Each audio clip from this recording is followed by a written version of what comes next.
Lesson to democracy and authoritarian government. Not all countries in the world are democratic. There are different authoritarian forms of governments in the world. Let us find out how these are the different from the democracy.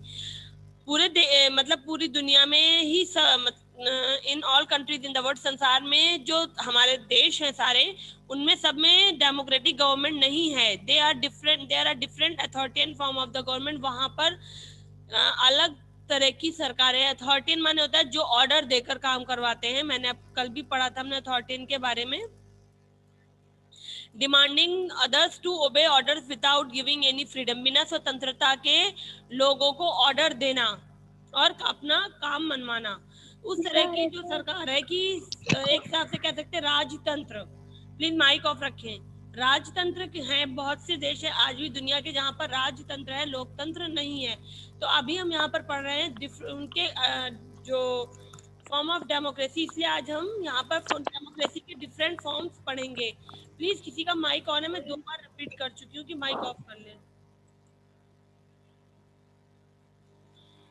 Democracy. In a democracy, the power to govern the country belongs to the people, mostly through elected representatives. People have the right to elect their representatives to the government. The elected representatives make laws and take all decisions for the country on the behalf of the people. Democracy में, लोकतंत्र में होता है कि जो शक्ति होती है देश को चलाने की, वो लोगों से आती है. Belongs to the people. Mostly they are elected representatives. Mostly होता है कि जो यहाँ पे चुने हुए व्यक्ति होते हैं, जो हमारे प्रतिनिधित्व होते हैं, जो हमें लीड कर रहे होते हैं, वो होते हैं जिनके द्वारा देश चलाया जाता है. People have the right to elect their representative. हमें अपना लीडर चुनने की स्वतंत्रता होती है. टू द गवर्नमेंट, सरकार के लिए, the elected representative make laws and take all decision for the country on the behalf of the people. लोगों के बिहाफ पर, यानी लोगों की तरफ से जो डिसीजन लिए जाते हैं, वो डिसीजन वो रिप्रेजेंटेटिव लेता है. यानी कि अगर हमें साफ पानी की जरूरत है तो हम तो कहने नहीं जाते, पर वो जो हमने अपनी तरफ से लीडर चुनकर दिया है गवर्नमेंट को, वो इस बात को कहता है कि इस एरिया में साफ पानी की डिमांड है. यानी हमारी सोच उसके दिमाग में होती है. एक ये बात कही जा सकती है यहाँ पर. All people are considered. Please कैमरे ऑन कर लें. All people are considered equal. सभी लोगों को समान माना जाता है. The law is the same for the everyone. कानून सबके लिए बराबर होता है. People usually enjoy many rights such as the freedom of speech, expression and the religion. इसके अलावा लोग वोट देने का अधिकार भी होता है. इसके अलावा और भी बहुत से अधिकार होते हैं जो लोकतंत्र में लोगों को मिले होते हैं, जैसे स्वतंत्रता का अधिकार, बोलने भाव व्यक्ति मतलब जो भी हम विचार अपने देना चाहते हैं उसको व्यक्त करने का अधिकार होता है. धार्मिक स्वतंत्रता हमें मिली होती है. Equality, liberty and the justice are the main feature of the democratic government. Please camera, किसी का माइक ऑन है? शालिनी. समानता, उदारता और न्याय जो है डेमोक्रेसी के 3 मेन फीचर्स हैं. जब तक हम लोकतंत्र तभी सक्सेस होता है जब जो सरकार, उस वक्त जो डेमोक्रेटिक गवर्नमेंट जिसको लोगों ने चुना है अपने लिए, जब वो लोगों के साथ समान व्यवहार करती है, लोगों को उदारता के साथ ट्रीट करती है. उदारता यानी कि सभी लोग एक जैसे, समानता के बाद उदारता जी एक हिसाब से हम दया कह सकते हैं उस जगह, कि कहीं पर हमने कठोरता भी दिखाई तो कहीं पे हमने उदारता के साथ उन्हें समझाकर भी छोड़ दिया. ओके. न्याय, जहां पर सबके लिए समान होगा तभी डेमोक्रेसी डेवलप होगी. Some example of the democratic countries are the India and the USA and the France. India, USA और फ्रांस जैसे जो कुछ देश हैं जहां पर डेमोक्रेटिक फॉर्म ऑफ गवर्नमेंट है. डिक्टेटरशिप, तानाशाही. A dictatorship is a form of authoritarian government. ये राजतंत्र का एक फॉर्म है. in which one person has all the power, जहां पर एक व्यक्ति के पास सभी पावर होते हैं. in which one person has all the power. The leader of this form of government is true dictator. इस जो फॉर्म में, सरकार के इस फॉर्म में जो व्यक्ति होता है जिसके पास सर्व शक्तियां होती हैं, वो डिक्टेटर होता है, तानाशाह होता है. A dictator either inherits the government or the acquires power by force. या तो उसे वो विरासत में मिलती हैं वो सारी शक्तियां, या उनको वो अपनी तरफ उनको जबरदस्ती शक्ति के द्वारा अपने कब्जे में कर लेता है. ठीक है. inherits the government are acquired by power by force. जबरदस्ती उनको सरकार को अपने पक्ष में करता है, अपने लिए बनाता है। या तो वो अगर उसके पिताजी तानाशाह रहे तो फिर वो भी बनता है, या फिर वो उसको वो ये ना जबरदस्ती से सरकार में एंट्री करता है, वो डिक्टेटर बनता है। Sometimes an elected leader can become very powerful. कभी कभी ऐसा होता है जो व्यक्ति चुना जाता है वो ज्यादा शक्तिशाली होता है, and the rule like a dictator. Dictator के जो नियम होते हैं,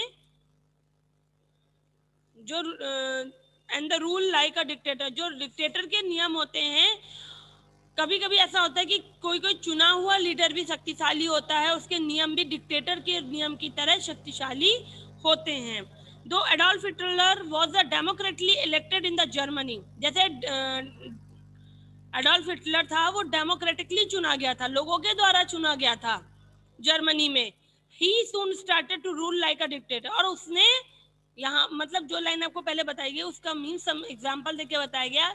मान लीजिए किसी व्यक्ति को हम चुनकर भेजते हैं सरकार में, और उसके बाद वो जब सत्ता में आ जाता है तो वो एक तानाशाह की तरह सिर्फ अपनी बात मनवाना शुरू करता है। ही स्टॉप्ड इलेक्शंस, उसके बाद उसने इलेक्शंस बंद करवा दिए, and declared himself the leader of the life, leader for the life. उसने उनको जीवन का उनके नेता बना दिया कि मैं तुम्हारे जीवन का भी नेता हूं। The power of the dictator, the power of the dictator is unlimited, जो डिक्टेटर के पावर है वो असीमित है। He or she takes all the decision and make all the laws for the country.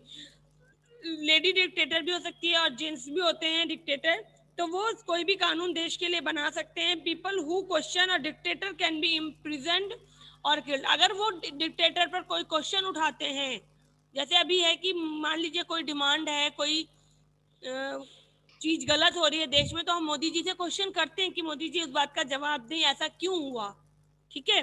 But अगर डिक्टेटरशिप में हम वही चीज करेंगे तो या तो हमें जेल भेज दिया जाएगा या तो हमें मरवा दिया जाएगा। पीपल में और मे नॉट, लोग करते हैं या तो नहीं भी करते, may not be treated as equal, लोगों के साथ समानता का व्यवहार होता भी है और नहीं भी होता है। Are given fair treatment by laws, कानून के द्वारा उन्हें उनके साथ सही व्यवहार किया जा सकता है और नहीं भी किया जाता है। यानी कि अगर वो आपको जानने वाला है तो आपके साथ न्याय होगा, अगर नहीं जानने वाले हैं तो आपके साथ अन्याय होगा। They don't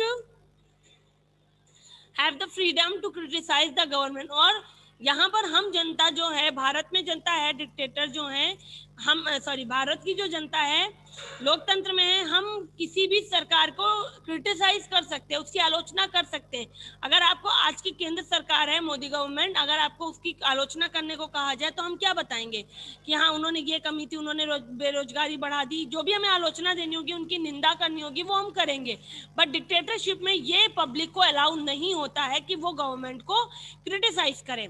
there is a no guarantee of justice, वहां पर न्याय की कोई गारंटी नहीं होती, and the equality of the society, और समाज में समानता हो इसकी भी कोई गारंटी, कोई जिम्मेदारी सरकार की नहीं होती है, जबकि डेमोक्रेटिक गवर्नमेंट में ये चीज मस्ट है। तो ये कुछ लाइनें हैं जो डेमोक्रेटिक और प्लीज माइक ऑन है, किसी का माइक ऑन है।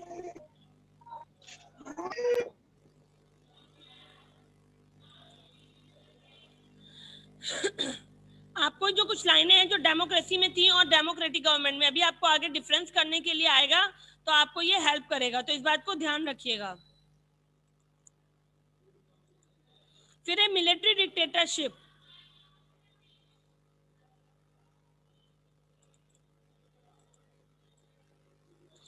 मिलिट्री डिक्टेटरशिप इन सम अथॉरिटियन गवर्नमेंट, इसके अलावा राजतंत्र का एक फॉर्म कुछ देशों में ऐसा भी चलता है। The country is ruled by the military, जहां पर सेना के द्वारा शासन चलाया जाता है।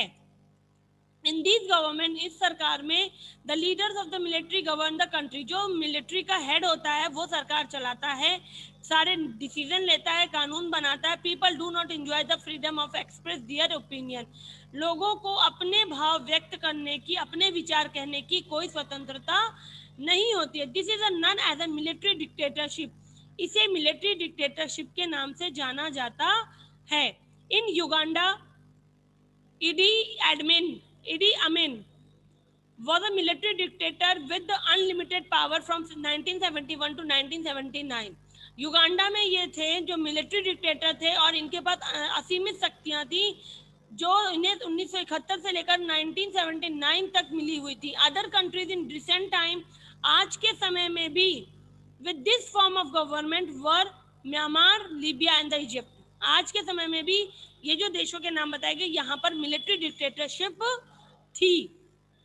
अभी कुछ दिनों तक यहाँ पर मिलिट्री डिक्टेटरशिप रही है। फिर one rule one party rule, जहां पर सिर्फ एक पार्टी ही शासन में रहती है हमेशा, उसी के नेता जीतते हैं, उसी के लोग काम करते हैं, बाकी कोई दूसरी पार्टी ही नहीं बनती है वहां। हमारे देश की तरह नहीं कि सब्जी की डलिया की तरह बहुत सारी पार्टीज होती हैं जिसमें वैरायटीज हैं। वहां पर कुछ देश आज भी हैं दुनिया में जिनमें बहुत सिर्फ एक सिंगल पार्टी है जिसके लोग खड़े होते हैं और वोटिंग करते हैं और एज अ लीडर आगे आते हैं। In another form of the authoritarian राजतंत्र का एक और फॉर्म है, the country is govern by the one political party which has unlimited power. एक पार्टी होती है जिसके पास सिर्फ जिसके पास असीमित शक्तियां होती है। Like other authoritarian government, this party takes all the decision and make laws for the country. इस फॉर्म में जो पार्टी होती है वो डिसीजन लेती है और देश के लिए कानून बनाती है। It is usually does not tolerate other views, ये दूसरों के विचारों को सहन नहीं करते हैं प्रायः। And people do not have the freedom to criticize, लोगों को आलोचना करने का कोई अधिकार नहीं होता है सरकार का। They can not choose leader from the different political party during election, चुनाव के दौरान ये अदर पार्टी से भी लीडर को चुन नहीं सकते हैं। In most such government other political party do not exist, और ऐसे कुछ जगहों पर पॉलिटिकल पार्टी होती ही नहीं है इस तरह के फॉर्म में। जब एक पार्टी को ही चुनाव में आना है तो उसी के लीडर्स होते हैं, बाकी दूसरी पार्टी होती ही नहीं है। China and the north Korea have this form of government, China और नॉर्थ कोरिया जैसे देशों में इस तरह की गवर्नमेंट है। अब इसके बाद आपको पीछे डिफरेंस दिया जा रहा है जो आपको बताया जाएगा, जिसमें आप डिफरेंस पढ़ोगे। अब यहाँ पे अथॉरिटेरियन गवर्नमेंट का और डेमोक्रेटिक गवर्नमेंट का क्या दिया हुआ, डिफरेंस दिया जा रहा है।